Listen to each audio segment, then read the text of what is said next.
Bien, jóvenes, empezamos la primera clase virtual del curso de geometría. La clase es para tercero y cuarto de secundaria.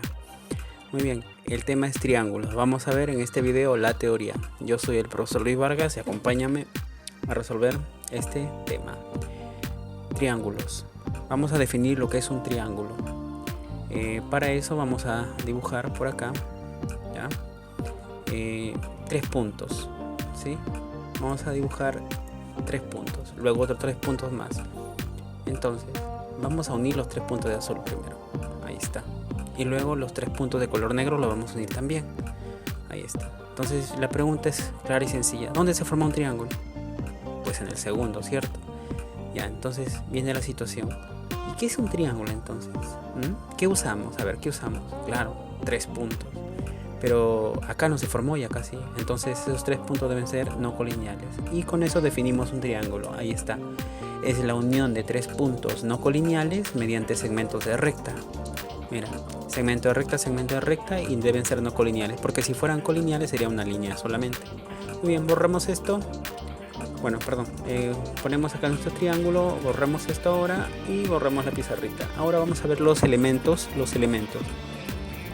Tenemos como primer elemento los vértices. Los vértices, vértice A, acá está, vértice B, y acá tiene que ir el vértice C. ¿Ya? Esos son los vértices.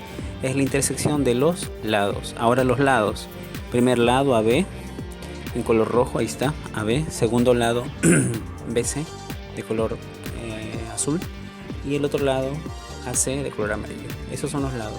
Los lados tienen medidas, así que vamos a ver las medidas. Acá por convencionalismo se escribe que la letra minúscula se opone a la letra mayúscula, es decir, se opone minúscula a la mayúscula, ¿ya?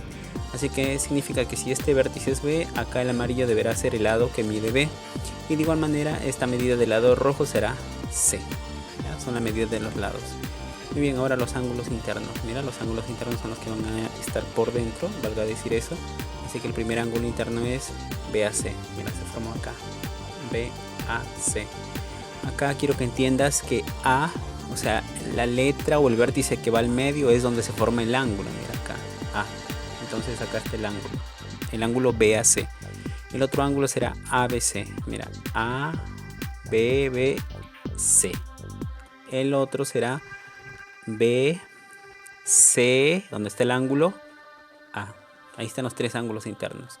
Esos 3 ángulos internos tienen sus medidas. Y las medidas van a ser alfa, beta y omega. Entonces acá tengo alfa, beta y omega. ¿De acuerdo? Muy bien, continuamos. Ahora vamos a ver ángulos externos. Pero para poder ver los ángulos externos necesito prolongar. Prolongo estos lados. Tengo que prolongar los lados. Prolongo acá, por acá y acá. A ver, primera prolongación de A hasta P. Segunda prolongación de B hasta Q. Y la otra es de C hasta R. Entonces ya prolongué y con eso puedo formar mis ángulos. Entonces primer ángulo externo PAB. Mira acá el ángulo PAB. Es decir, este ángulo que va por acá lo señalamos. Ahí está, mira. Y el otro ángulo será, mira por acá, QBC. Vamos acá a la figura. QBC. Acá está. El tercero, RC. RCA. Entonces lo señalamos, ahí está. Y esos ángulos también tienen medidas, así que las medidas de los ángulos van a ser X, Y, Z. X, Y, Z. Son las medidas. La notación de un triángulo es, mira, el triángulo ABC se nota con un triángulo pequeño ABC. Esto se lee triángulo ABC. ¿Ya? Ahora, una nota importante, que es una región triangular, es la región que va por dentro más el triángulo. O sea, la región que va por dentro más el triángulo se llama región triangular. Ahora, el perímetro del triángulo es 2P minúscula y el perímetro es nada más y nada menos que la suma de todos los lados. Bueno, de todas las medidas de los lados. A más B más C. Se suma y ya de esa manera encontramos el perímetro. Muy bien, continuamos. Ahora lo que vamos a ver va a ser las propiedades. Primera propiedad fundamental. La primera propiedad fundamental trata sobre la suma de las medidas de ángulos internos. Acá está. ¿Cuánto es? Así es 180 la suma de las medidas de ángulos externos. Ejemplo primero. Mira, acá está, fácil y sencillo. Vamos a sumar todo esto. El orden como lo sumas es lo de menos, ¿ya? Entonces por acá empezamos a sumar x más 42 más 77, x más 42 más 77. Sumo estos dos, me queda 119. Este 119 va a restar y la resta me da 61. Acá una aclaración, sí, por favor. Las unidades tienes que escribirlas. Mira, este grado que es las unidades se tiene que escribir, ¿ya? Al final, como resultado. ¿De acuerdo? Siempre. Ahora, la segunda propiedad, suma de ángulos, bueno, suma de las medidas de los ángulos externos. ¿Cuánto es? 360. Y está, mira, externo, externo y externo. 360. Muy bien. Ejemplo. ¿Quiénes son los externos acá? X. ¿Quién más? 112, pero el 47 no lo es. Entonces, ¿cómo hacemos que sea externo acá? Fácil. ¿Cuánto le falta para que sea 180? Porque este es un ángulo llano. Entonces, ¿cuánto le falta? Resta 180 menos 47. Eso es, ¿cuánto? ¿Cuánto? 133. Perfecto, eso es 133. ¿De acuerdo? Seguimos. Entonces, ahora sí, procedemos a sumar. X más 112 más 133, 360. Sumamos 112 más 133 y tenemos 245. Esto lo pasamos a restar y tenemos 115. Así que este ángulo externo mide 115. ¿De acuerdo? La propiedad del ángulo externo.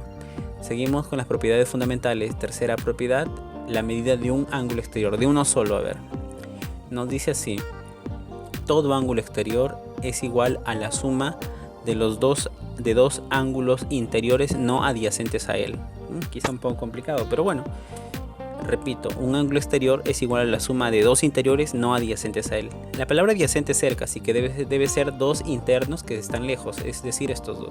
Veamos en nuestro ejemplo, ¿ya? El ejemplo que nos presenta. ¿Quién es el exterior? Fácil, ¿no? Es el 131, es el exterior. Entonces, X más 63 es 131.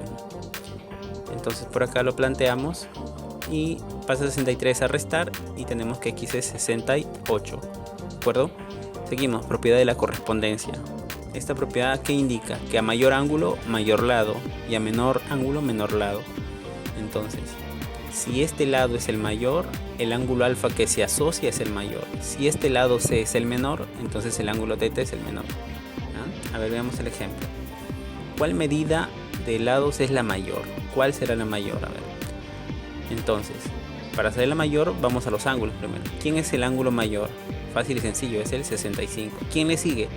64. ¿Quién es el menor? 51. Entonces, por acá tenemos nuestra secuencia.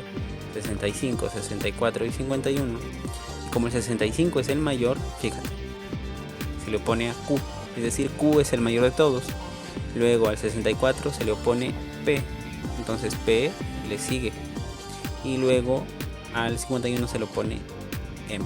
Así que será QPM. QPM. ¿De acuerdo? Así que el mayor, entonces me pide el mayor es Q. ¿Sí? Esa fue la propiedad de la correspondencia. Quinta propiedad. Esta propiedad es muy importante. Trata sobre la existencia del triángulo. O sea, ¿cuándo saber si un triángulo existe?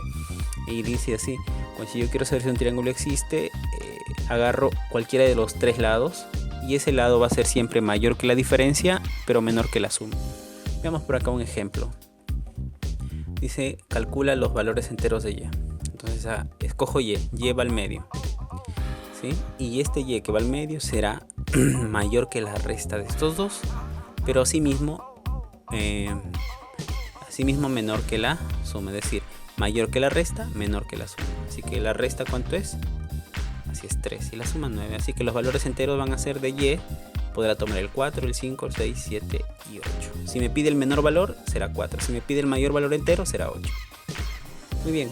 Luego vamos a ver las propiedades auxiliares. Tenemos acá la primera propiedad, la llamamos la del boomerang. Esta propiedad afirma que la suma de los ángulos de las esquinas es igual al ángulo que va adentro. ¿Ya? Entonces X es igual a A más beta más teta. Y la segunda propiedad, que la conocemos como la propiedad de la corbata, bueno, yo la voy a llamar la propiedad de la mariposa. ¿Por qué? Mira, formamos la mariposita, ahí está, ¿no? ¿Qué me dice esta propiedad? Los ángulos de las alas de la izquierda es igual a los ángulos de las alas de la derecha. Borro la mariposa y tengo ángulos de la izquierda es igual a la suma de ángulos de la derecha, ¿no? Muy bien. Seguimos. Ahora lo que vamos a ver, chicos, es la clasificación de los triángulos. Cómo los triángulos se clasifican. Y se clasifican de dos maneras: por sus lados y por sus ángulos. Bueno, por la longitud de sus lados tenemos escaleno. ¿Qué es un escaleno? Cuando todos los lados son diferentes. Entonces, lados diferentes, pero también ángulos diferentes. ¿De acuerdo? Eso es un escaleno. Veamos un ejemplo. Bueno, una pregunta en realidad. En un triángulo escaleno, ¿cuánto puede ser el máximo valor entero de uno de sus ángulos? ¿Cuánto? El máximo valor podrá ser 179 grados. Y los otros van a ser quizá decimales para poder completar el 180. Y será escaleno. ¿De acuerdo? Luego tenemos el triángulo isósceles. ¿Cuándo es isósceles? Cuando tiene dos lados de igual medida. En este caso C con A van a medir igual y el diferente va a ser B. El diferente va a recibir siempre el nombre de la base. ¿Ya? La base va a ser el lado diferente. Acuérdate de eso. Hay una propiedad importante. Mira, acá van a ser estos dos iguales. Acá había una pequeña confusión. Este era para cambiar así. Teta acá y beta acá. ¿Ya? Un cambio se hace de estos dos. Ahora, la propiedad que quería decirte era, cuando tú trazas una altura, imagínate altura por acá, entonces este beta se va a dividir en dos partes iguales. Y acá este se va a dividir en dos partes iguales. Acuérdate porque esa propiedad la vamos a usar para un problema, ¿ya? Ejemplo, mira, el isósceles. Este punto y este punto me indica que van a medir igual. Eso significa, hacemos la propiedad del rebote. 67 la resolución 67 se le opone a este punto. Entonces a este punto, ¿quién se le opone? 67, ahí está. Y luego la propiedad primera que hemos visto, que la suma. ¿Cuánto es la suma? Así es, 180. Sumamos, 180. Muy bien. Pasamos a, falta, ¿no? 2x es igual a 46 y x es 23 grados. Fíjate que tiene aquí las unidades. Ahora sí, pasamos al equilátero. Cuando un triángulo es equilátero, el nombre lo dice, iguales lados de igual medida. ¿Ya? Entonces acá tengo que los lados miden igual y los ángulos también van a medir igual y van a medir 60. Tenemos un pequeño problema. Ejemplo, dice, vamos a calcular la medida del ángulo PRQ. Para eso voy a tener que trazar en este esquema. Entonces lo traslado. Lo primero que voy a hacer es trazamos RQ. Hacemos ese trazo. Unimos R con Q. Trazamos un segmento. Ahí está. Trazamos el segmento RQ y ya está. Cuando sucede eso, escucha. Esta es una propiedad que la vamos a usar también en un problema. Atención, esta propiedad importantísima. Cuando yo tengo dos segmentos que son iguales y entre ellos está el ángulo 60, cuando yo trazo esto, el triángulo que se forma es equilátero. ¿Sí? Equilátero. Y como es equilátero y a mí me pedían este ángulo va a medir x, y como es equilátero, entonces x es 60. Acabó el problema. ¿Ya? Eso es según la medida de sus lados. Ahora, según la medida o según sus ángulos, tenemos dos clases: los oblicuángulos y los rectángulos. Oblicuángulos. De los oblicuángulos se divide en dos: los acutángulos y los obtusángulos. Veamos lo que es un acutángulo. Será acutángulo cuando tiene sus tres ángulos menores que 90. Tres ángulos menores que 90. ¿Ya? Si es menor que 90 es acutángulo. Acuérdate de eso. A ver, veamos las preguntas que se nos presentan. Primera pregunta, a ver, dice: ¿cuánto mide la mayor medida entera de un ángulo interno de un triángulo acutángulo? A ver, ¿cuánto mide? La respuesta es sí, muy bien, es 89. Porque si mide uno más de 90 ya no sería acutángulo, porque tiene que ser menor. Acá me pide uno solo.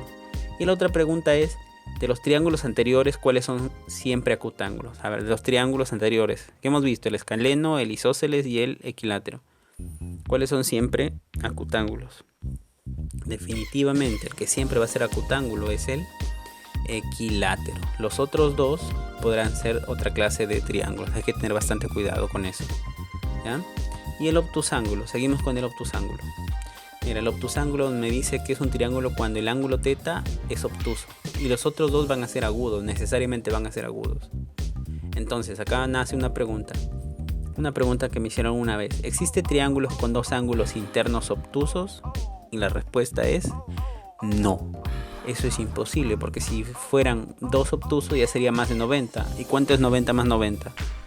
Mira, va a salir más de 180. Entonces no podría ser, porque tres deben sumar 180. Así que la respuesta acá es no. Y el triángulo rectángulo, chicos, triángulo rectángulo, mira, acá está el ángulo 90, se dice que es rectángulo por el ángulo de 90, donde C y A se llama catetos por estar al lado, bueno, a los lados, a ambos lados del ángulo 90, así que el ángulo AB, perdón, el lado AB y el lado BC son catetos. Y la hipotenusa siempre es el que está al frente del ángulo 90, es decir, la hipotenusa es AC. Y acá nace ese famoso teorema de Pitágoras, que dice lo siguiente, que reza así: la hipotenusa al cuadrado es igual a la suma de los catetos al cuadrado, ¿no? Acá está. Hipotenusa al cuadrado es igual a la suma de los catetos al cuadrado. Muy bien, a ver, preguntita para este problema. Bueno, para este clase de triángulo dice: ¿cuánto es la suma de las medidas de los ángulos de los vértices A y C? ¿Cuánto suman estos dos? Este que es A y este que es C. Pues fácil, mira, si ya tienes 90, entonces ¿cuánto deben sumar esto? Así es, 90. Lo que te falta simplemente, 90 más 90, 180. Así que la respuesta acá sería 90 grados. Muy bien, chicos, eso es una clase. Espero que les haya servido y gracias por tu atención.